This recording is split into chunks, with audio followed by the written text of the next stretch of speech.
Hello everybody, welcome to the Prime with the NFC South Conference Preview Edition. I know I'm supposed to give you that Friday. Sorry for Saturday night fights, we had to push that back due to technical difficulties. But I'm here to do the NFC South preview like I promised. So I'm going to cover the Panthers, the Falcons, Saints, Bucks, and see what both teams have in store for the 2016 NFL season. Going back to Saturday night, I just want to touch base.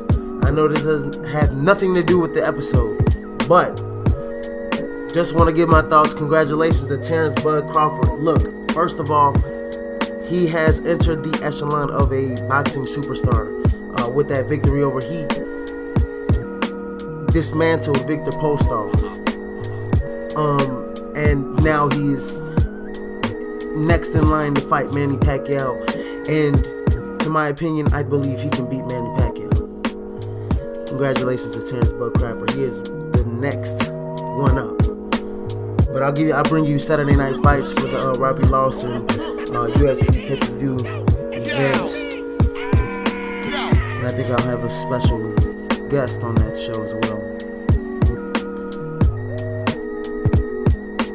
With that being said,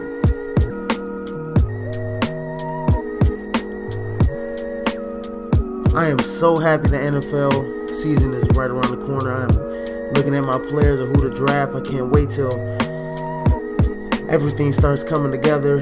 Preseason's right around the corner. Cannot wait. I know everybody's like got their fantasy draft boards all ready to go. People are just super extreme with it. I got everything up here. It's everything in the mental right here. Everything. Everybody enjoy the show.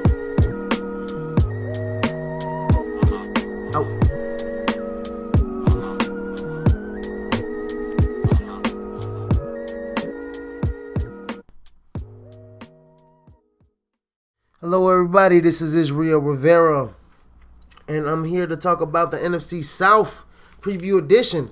Didn't give it to you last week, but I'm here back this week, try to finish up the NFL, all the divisional previews. I'm going to start off with the divisional champs, the Carolina Panthers. And it's not much to say. The Carolina Panthers are going to rule this division. And they're going to rule this division for a reason. Because they got the MVP, Cam Newton.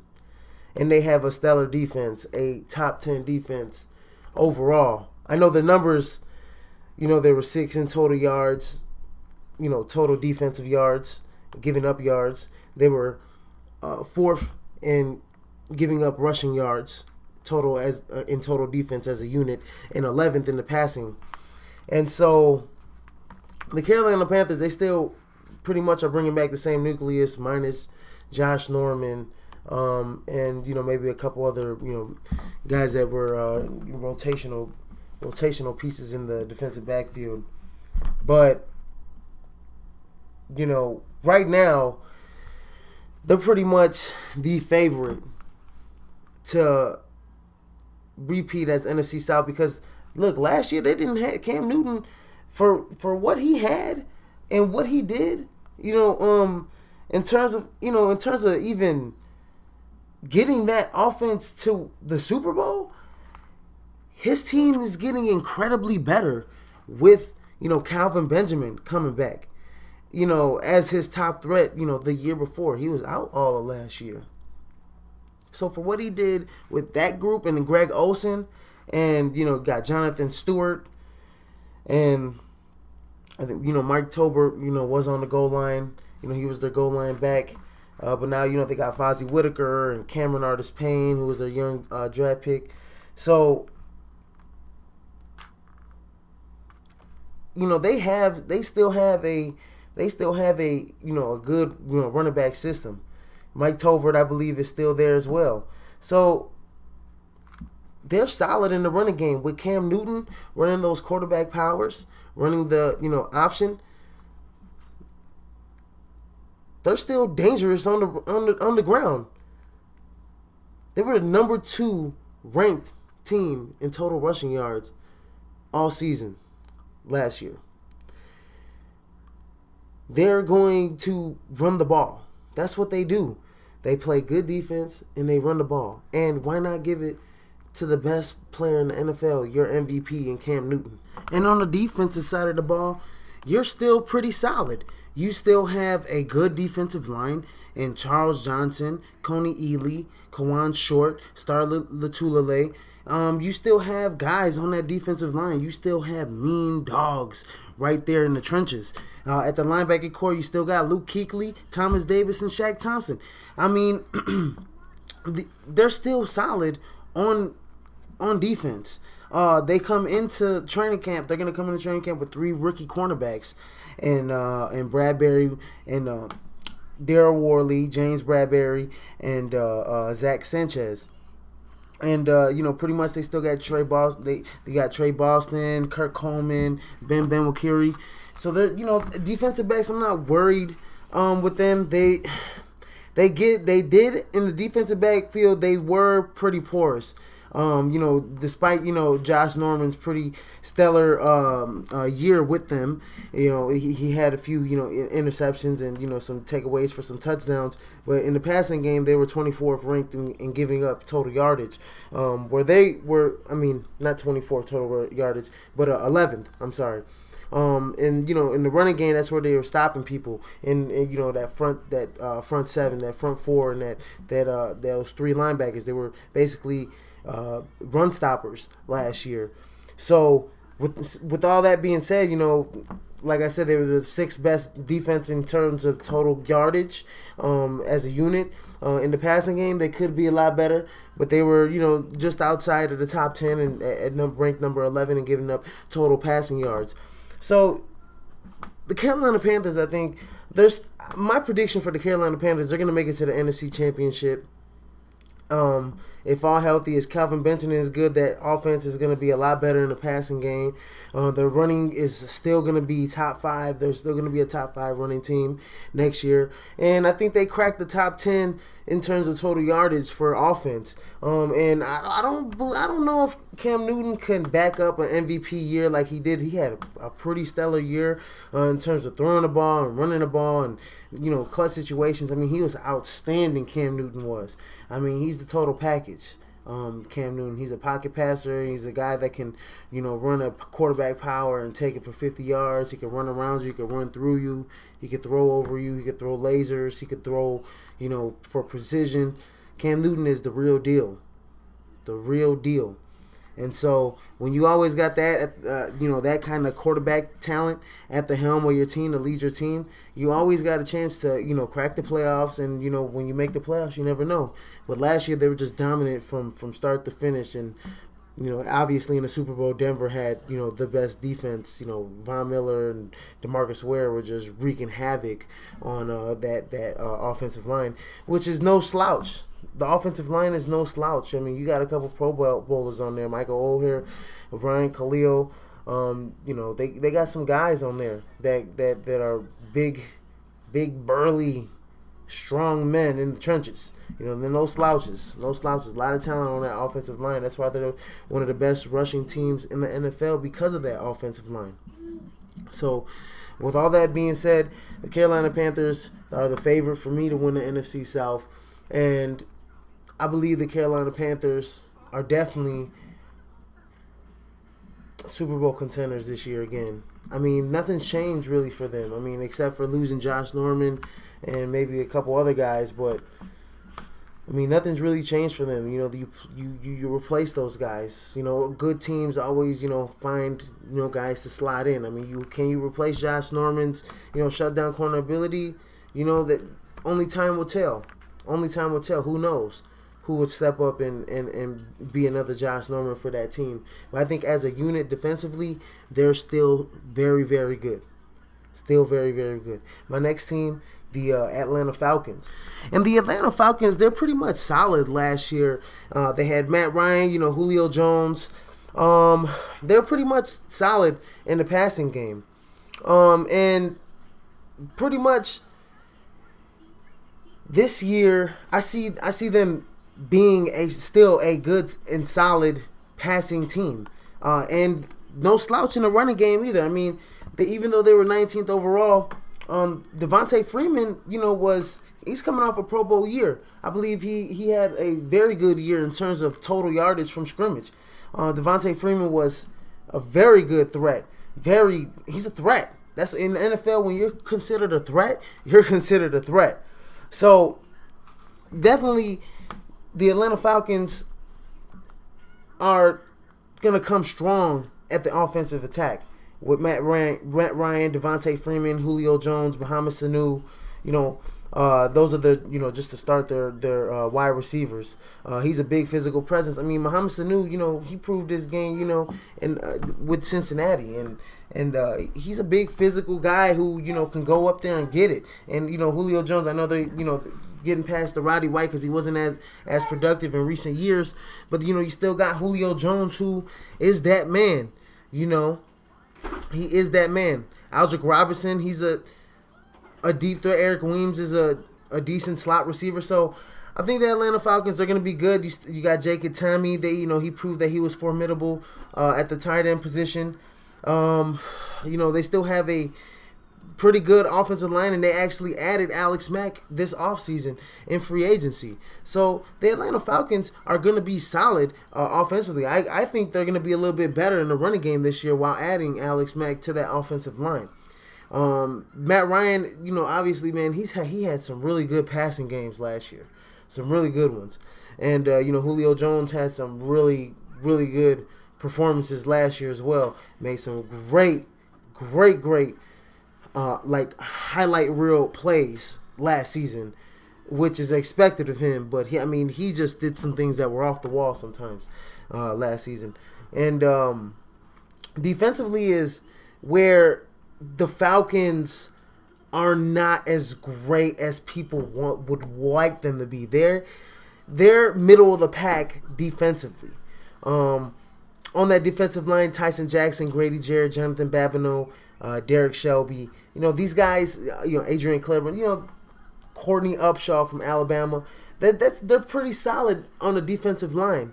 Linebackers, Vic Beasley, Paul Warlow, Deion Jones. They got some guys.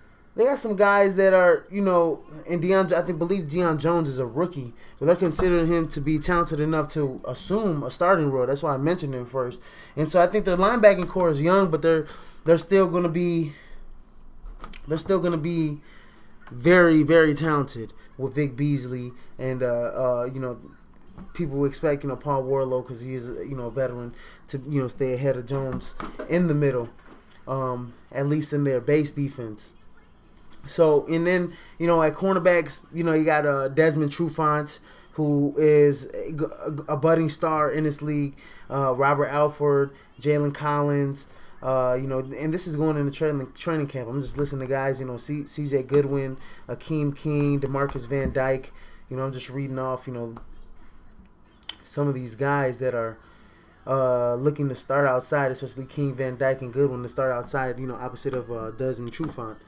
And at safety, their first rounder, Keanu Neal from Florida, appears to be that Cam Chancellor, that next hard-hitting, strong safety to come into the league. Big, strong, physical safety who's athletic, that could cover tight ends, and that could cover some running backs coming out the backfield. But what they want him to do is just be over the middle of the field, and they want him to knock some heads off. They just want him to put bodies down. They want him to, crack some skulls, supposedly. He's a hard-hitting guy. He is a hard-hitting safety, and they got a real steal in getting him, because I think he's gonna have a tremendous impact on that team, especially in the passing game. He's gonna make them a lot better in the passing game. They were ranked 18th last year, total defensively as a unit, which is pretty much middle of the pack, because you're coming down to 32 NFL teams. And so I think they'll move up some slots and they'll be a lot better in the passing game. Teams will be more reluctant to throw the ball over the middle because Keanu O'Neal's surveying the field and he's gonna lay a big hit on your wide receiver, which can take him out of the game or cause a tip pass and one of those cornerbacks to snag the ball up and anything could happen. So he's gonna make them a lot better passing. Now throwing the ball over the top or whatnot, he affects it too. I mean, we'll see how good his coverage skills are at the NFL level, but time will tell. With some of these rookies that are coming into the NFL that are transitioning from college into the big leagues. So pretty much the Atlanta Falcons, I think they're third. I want to say that they're a second place team. They started off the season okay, and then they started to fizzle out. But I think the Atlanta Falcons are they could if they can improve this season and position themselves to get into a wild card slot, I think they can make a little bit of noise, probably in the wild card game because they are pretty lethal, on the offensive side of the ball. And so, we'll see where the improvements are. They need to improve the rushing attack, and they did by getting Alex Mack on the offensive line to bolster that offensive line. So, it makes the passages are a little bit easier for Devontae Freeman. But we'll also see if Devontae Freeman backs up that Pro Bowl year that he had. So we'll see what happens next season, this coming up season, for the Atlanta Falcons, because really what it looks like is their defense needs to improve for them to take them over the hump, because they did give up some leads and they did, lose some close games that they could have won. And so, they got rid of Devin Hester. They released him. He was too injured. They probably considered that he's old, he's too injured. And, they just cut ties with Devin Hester. So, now he's a free agent. So, we'll see who assumes these, kick returning and specialist ability. We'll see who, takes his position in terms of the kick return and punt return specialist. But just the prediction for the Atlanta Falcons, they're a second place team in this division. And, if they can position themselves into, if they can improve defensively, then they can possibly, crack the wild card and make some noise. My third team that I'm going to go, that I think is I don't know if they're going to be a third-place team next year because they're just terribly defensively. But the New Orleans Saints, they need to do something on that side of the ball.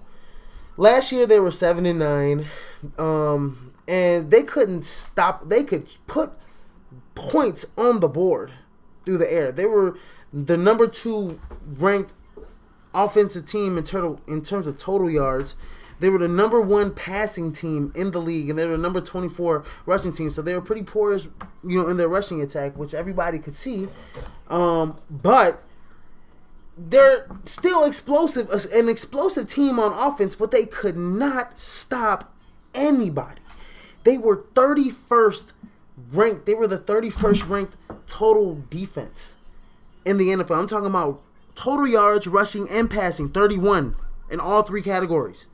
They were terrible. They couldn't stop anybody.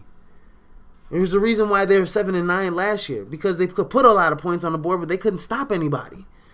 So the Saints, right now, I don't know if they're even going to be the third best team in this division. I think that they're going to be the worst team in this division. I think that they're not going to be as good. I think they're not gonna improve defensively. I mean, they got their rookie that I think is gonna make the most impact on their team is Sheldon Rankins. I mean, he's their first round pick. He fills the biggest need, which is a big defensive guy to stop the run. But they need more. They definitely need more, and so. Offensively, you're still bringing in Drew Brees. You're still bringing in Mark Ingram. You got C.J. Spiller still. Tim Hightower. Okay. At wide receivers, you got Brandon Cooks, Willie Snead, who proved something last year from Ball State. Brandon Cooks from Oregon State. Michael Thomas, Brandon Coleman. And then, R.J. Harris as their fifth wide receiver. Now at tight end, Kobe Fleener. They're still, they traded Jimmy Graham away. I mean, he was one of Drew Brees', but it seemed to me that they didn't need him because they were still the best team, throwing the football last year. And that's a big predication to Drew Brees because he's so great at that. He's such a great quarterback. He's one of the best. I mean, for a 5'11" guy behind center, he is just amazing. Amazing. Defensively is where this team stinks. Okay? Let's put it out there. Cameron Jordan's nice player. Nick Fairley, good player. Sheldon Rankins, good. John Jenkins, good player. The defensive line, I think they got better on the defensive line this coming up season. Okay? Linebackers, James Laurinaitis, Stephon Anthony, Danielle Ellerbe. These guys, they're going to have to step up. I think James Laurinaitis was on the Rams. If I'm not mistaken, he used to be on the Rams last season. If I'm not mistaken, if anybody wants to correct me, they can put it in the comment section. But those other, their linebacking core is going to have to step up. Okay? Defensively, in the defensive backfield is where they're going to have to step up. Kenny Vaccaro, nice player. Jarris Byrd, nice player. Roman Harper, nice player. Keenan Lewis, these are guys, they're going to have to step up. They're going to have to step up. Everybody's going to have to stay healthy. They weren't healthy last year. They're going to have to step up. They're going to have to stay healthy in order for the Saints to make a turnaround. You can only get better from being one of the worst ranked teams defensively. In the defensive backfield, they're going to have to step up. In the running game, they're going to have to step up.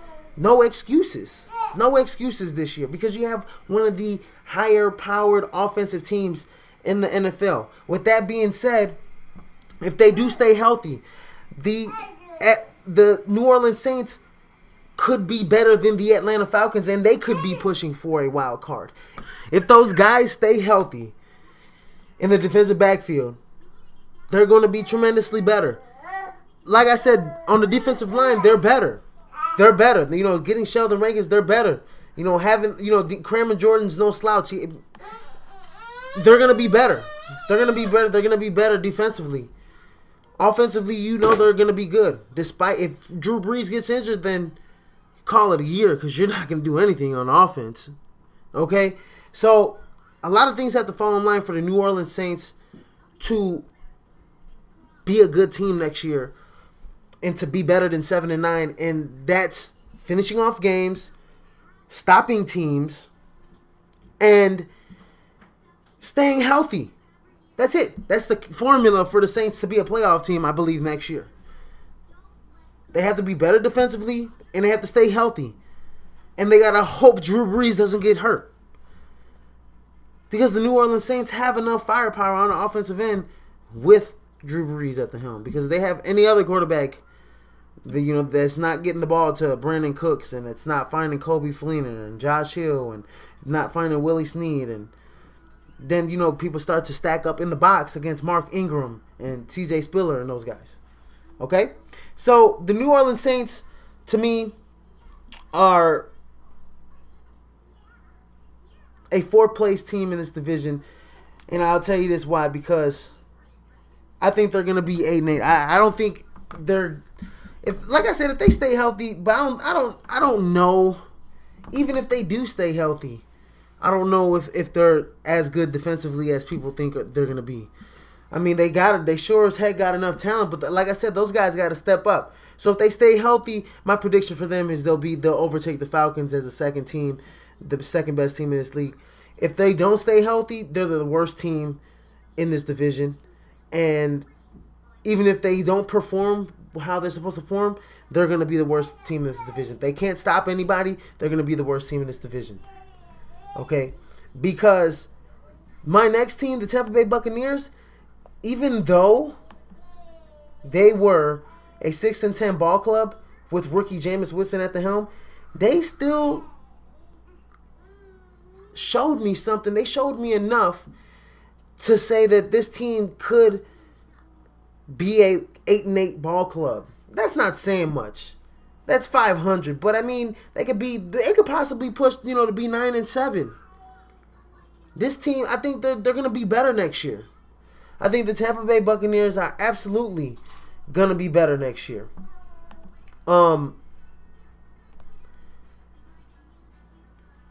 Drafting a guy like Noah Spence, arguably, he's one of the best pass rushers in the draft. And he slipped, to the second round because of, off the field issues. But that's a big grab. That's a steal for the Tampa Bay Buccaneers. He makes them better.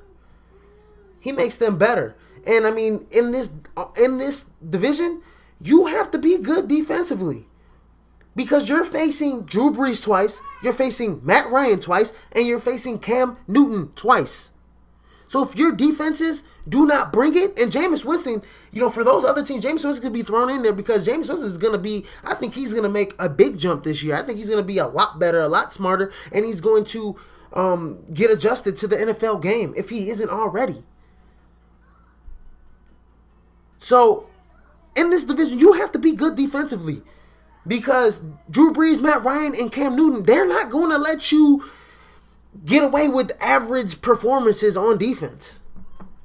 They will torch you.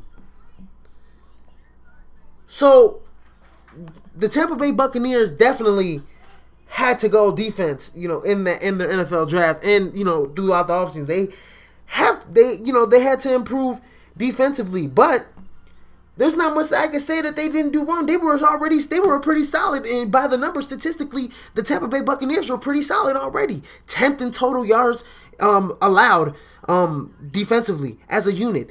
11th in the rushing game. Middle of the pack, 16th in the passing game. They can improve in their defensive backfield. Okay? If they improve in their defensive backfield, they're better than a top 10 team. They're with a lot of their young pieces defensively. Gerald McCoy, Clint McDonald. Now you added Noah Spence. Okay? Linebackers, Levante David, Quan Alexander, Darryl Smith. I mean, you got guys that are pretty good in that front seven for your team. Especially the front four with Gerald McCoy, Noah Spence. You're adding Noah Spence. Already, as a 11th, outside the top 10 rushing team allowed in terms of offense, in terms of total yards, all you have to do is bring it in the defensive backfield. Shut guys down. Vernon Hargreaves is going to be a good player. Brent Grimes is a good player. Verner's a good player. Banks is a good player. So, these guys need to step it up. If they can step it up, and they're at the cornerback positions, then they could be a lot better defensively as a unit next year. At the safety position, really don't know what's going on right now. Keith Tandy is probably going to get one of those spots. Ryan Smith is probably going to get one of those spots. So that solidifies your safety positions right there. And as their place kicker, I believe they drafted Robert Aguayo, if I'm not mistaken, the kicker from Florida State, if I'm not mistaken. So the Tampa Bay Buccaneers, they're trying to be a better team defensively because on the offensive side of the football, they were the number five in total yards in terms of offense, number 17 in the passing game, but they were the number 5 rushing team last season. Jameis Winston at the helm. Doug Martin had a Pro Bowl year last year. Wide receivers, you still got Vincent Jackson, Mike Evans, Louis Murphy. You still have at the tight end position Austin Seferian-Jenkins, who played a pretty good role last year in this offense. And then the offensive line is pretty good as well. They're pretty solid as an offensive line unit. So the Tampa Bay Buccaneers I believe are the third best team in this division. They could at least be 8-8 or 9-7. But I think the Tampa Bay Buccaneers, the person I think is going to make the biggest jump, and I think who is going to, take him to, if they're going to be better than 6-10, is going to be Jameis Winston. This is still a young team, defensively and offensively. So the Tampa Bay Buccaneers, as they grow together as a unit, the Tampa Bay Buccaneers could be a good team down the road. But next season, they're not going to be a playoff team. They're probably the third best team. I think they're going to be the third best team in this division if the New Orleans Saints don't get it together defensively, because they played terrible last year on the defensive side of the football. So, with that being said, I think the Tampa Bay Buccaneers are going to grow as a team, young team, and I think they're going to make a bit of a jump. They're going to make they're going to be 2 wins better, possibly 3 if they can put it all together. So, the Tampa Bay Buccaneers, I think, if Jameis Winston, can put it together, make that transition. I think he will. I think he'll get adjusted to the NFL game. I think they're going to be better offensively than what they were, especially in the passing game. He's going to make a lot less, and you started to see him get a little bit more comfortable during the season. Jameis Winston, he made a couple, bad decisions in terms of his interception ratio. But I think if he improves, the turnovers in the NFL, giving up field position, giving up, defensive touchdowns to teams, then I believe Jameis Winston could be a very good quarterback in this league. And it's probably going to start next season. A lot of quarterbacks make their jump, that second and third year. So I think Jameis Winston, he has all the tools to be a good, offensive threat in this league at the quarterback position. Is he, a leader? Yes, I think he's a great leader on the team. I think he showed that at Florida State, winning a national championship his first year there at the helm. And then in his second year, he took them to the Final Four, and he didn't perform as well. He had a couple bad, embarrassing moments, but still, at the same time, he was still the best quarterback, in that draft. He was still the best, offensive player, the can't-miss player that a franchise player. He was the man, for the Buccaneers, and they're giving him the keys to the franchise. So the Tampa Bay Buccaneers, I think, are in good hands in the future. I think they're a team 2-3 years down the road that can be in the playoffs and they can make some noise. As Drew Brees starts to, as they start to transition from Drew Brees, because he's not going to play forever, and we'll see how Matt Ryan, he's still a young quarterback in his prime, with a young Julio Jones and a young Devontae Freeman, and a pretty good young core defensively. And I think the Carolina Panthers, you could say the same thing. Cam Newton's young. His offense is young. His defense is young as well. So I think a lot of the NFC South is a pretty tough division to play in. You got to bring it every night. Like I said, you got Drew Brees, Matt Ryan, Cam Newton. Now you got Jameis Winston, who I think is going to be a good NFL quarterback in this league. You got 4 quarterbacks in this division that are really good. This is a quarterback-driven league now. Everything's spread out, everything's passing, and so you got to bring it defensively. And for the New Orleans Saints, if you're coming with a 31st ranked defensive team in this division next year, you're going to be a last place team. And with that being said, that wraps up the NFC South. Next podcast episode is going to be the Black and Blue division, the NFC North. We'll see. We'll bring previews. We'll bring a preview of every team in that division, and we'll basically we'll talk about who we think is going to be top rookies and their prediction for their roster predictions for the NFC North. And so with that being said, everybody go like the page, go like the Prime Sports World Facebook page, go subscribe to our YouTube page. Click like, share all the comments. I paste this on LinkedIn, Twitter, and Facebook. I got a YouTube channel as well, like I said, Prime Sports World. Tell everybody about it, and I hope that everybody here, says something in the comments. Please comment on the podcast, and I hope everybody had a good time. Like I said, I'm bringing the NFC North preview edition next podcast episode, and so with that being said, everybody, peace out.